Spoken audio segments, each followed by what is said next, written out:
దిలీప్ గారు ఉన్నారా? చెప్పండి.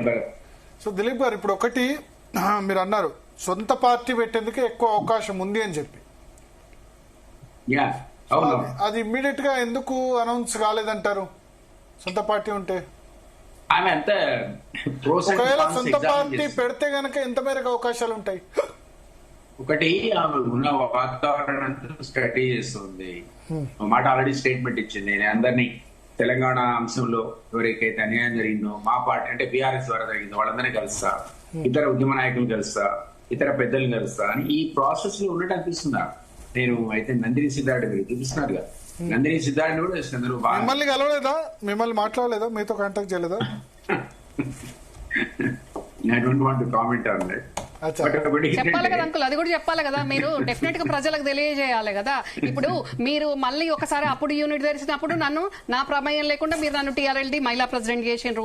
ఆ తర్వాత మీరు ఒక పార్టీకి వెళ్ళిపోయినా నేను ఒక పార్టీకి. మొన్న మళ్ళీ మీరు యూనిట్ ఓపెన్ చేసినప్పుడు కూడా నో అంకుల్ ప్లీజ్, ప్రజలకు వాస్తవాలు తెలియాలి. మళ్ళీ మొన్న మీ యూనిట్ ఓపెన్ చేయడానికి వచ్చిన జయంత్ గారు, అదే జయంత్ చౌదరి గారు మళ్ళీ ఇప్పుడు మొన్న మీకు తెలియకుండానే కవిత ఇంటికి వచ్చిపోయినరా?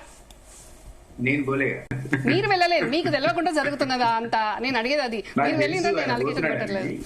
నాకు తెలిసి ఆయన పోతున్నాడు. ఎందుకంటే నాకు ఏం చెప్పానంటే ఆయన వాళ్ళిద్దరు ఒకే సభ లోపల లోక్సభ సభ్యులు ఉన్నారు, వాళ్ళకి ఫ్రెండ్షిప్ ఉందని, తన ఫ్యామిలీతో వచ్చారు కాబట్టి ఆమె తనను డిన్నర్ కి ఇన్వైట్ చేస్తే నేను పోతున్నా అని ఆయన చెప్పారు. నన్ను అడిగారు ఆయన వస్తారా, నేను రానండి. నీకు ఇప్పుడు మీరు అన్నీ తెలుసు కదా, నాకున్న బ్యాక్గ్రౌండ్, నాకున్న కారణాలు మీరు తెలుసు కాబట్టి నేను మీరు పోటీ ఫ్రెండ్షిప్ ఉంటే నేను ఐ కెనాట్ స్టాప్, సో మీరు వెళ్ళండి కానీ నేను రాలేను అని చెప్పారు. అంటే రేపు మీ పార్టీ కవిత తోటి కలిసి పనిచేస్తుందనే సంకేతం ఇస్తున్నారా మీరు? నేనే వెళ్ళాను, ఆయన అన్నది చెప్తున్నా, ఫ్రెండ్షిప్ ఉంది, ఒకే హౌస్ లో పనిచేస్తాము, ఇట్లా డిన్నర్ పోదాం అనుకుంటున్నాం, మీరేమైనా వస్తారా అంటే నేను రాలేను సార్. లేదంకుల్, ఆయన వెళ్తానన్నారు, వాళ్ళ పాత ఫ్రెండ్షిప్ ఫ్యామిలీ తోటి ఇన్వైట్ చేసింది. రేపు ఆయన మీ బాస్ కదా, డెఫినెట్ గా మనం కవిత తోటి కలిసి పనిచేద్దామన్న రోజు మీరు ఒప్పుకుంటారా? అది ఎట్లుంటది సిచ్యువేషన్ చెప్పండి. రమ్య, మీరు కాంగ్రెస్ కూడా వ్యతిరేకత ఉండి కూడా ఎందుకు చేరారు పార్టీలో?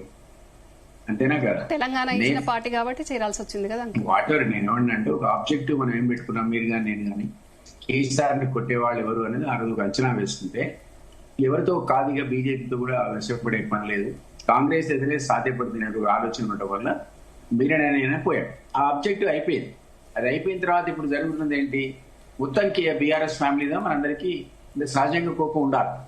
ఎందుకంటే జరిగిన అవినీతిలో వాళ్ళందరూ వాటాదారులే. నేను ఇంతకుముందు మీరు రానప్పుడు చెప్పాను, వాళ్ళందరూ కూడా 4 స్తంభాల కిందనే ఈ మొత్తం తెలంగాణలో చెప్పిన అప్పుడు అలాయ్ బలాయ్ అనుకోని ఇప్పుడు వెళ్ళి మళ్ళీ ఆంక్షలు మాట్లాడడం కరెక్ట్ కాదనేది కూడా నేను అదే. ఇప్పుడు ఆమె బయటకు వచ్చేయమంటుంది, నాకు తెలియదు, మా నాన్న తెలియదు, లేకపోతే ఓన్లీ హరీష్ సంతోష్ తెలుసు అనే చెప్తుంటే మనం దాన్ని డిస్ప్యూట్ చేయలేం.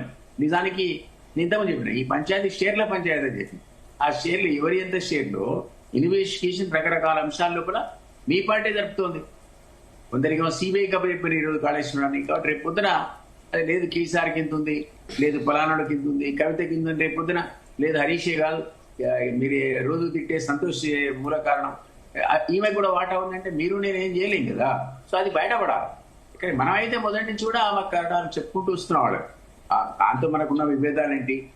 నాకంటే ఎక్కువ ఇంకా మీరు ఫ్యామిలీ మెంబర్ కదా, అయినా మీరు బయటకు వచ్చింది వాళ్ళ ఆగడాలండి అరాచకాలని భరించలేక నేను అదే కారణాల మీద బయటకు వచ్చి ఈ రోజు తను బయటకు వచ్చి దాంతో నాకు సంబంధం లేదు, ఇదంతా వాళ్ళు ఇక ఒకళ్ళు ఇద్దరు కావచ్చు, నలుగురు కావచ్చు, మనకంటే తెలుస్తుంది. ఇప్పుడు ఫ్యామిలీ మెంబర్ గా నాకంటే ఎక్కువ మీకు ఎక్కువ. ఇప్పుడు నన్ను ఎందుకు భరత్ అడుగుతున్నాడు, మీలానే మీకంటే ఎక్కువ, మీకేమో ఎక్కువ రైట్ వాళ్ళ గురించి మాట్లాడాలి అదే ఫ్యామిలీ మెంబర్. మీతో చాలా సన్నిహితంగా ఉన్నాయి కాబట్టి నాకు కూడా అందరికంటే ఎక్కువ తెలుస్తాయి నన్ను పెట్టి డిబేట్. ఇవన్నీ కూడా ఏజెన్సీ తెలుసా నిజంగా వాటా ఎవరికి ఎంత ఉంది, నిజంగా కేసీఆర్ అమ్మాయి కూడా ఆయన ఆమె చెప్పినట్టు వెన్న పూసిన శుద్ధ పూసిన ఇద్దరు తెలుస్తుంది మనకు. మనమైతే ఇదంతా అందరు కలిసి ఆడుతున్న నాటకమే అనుకున్నాం.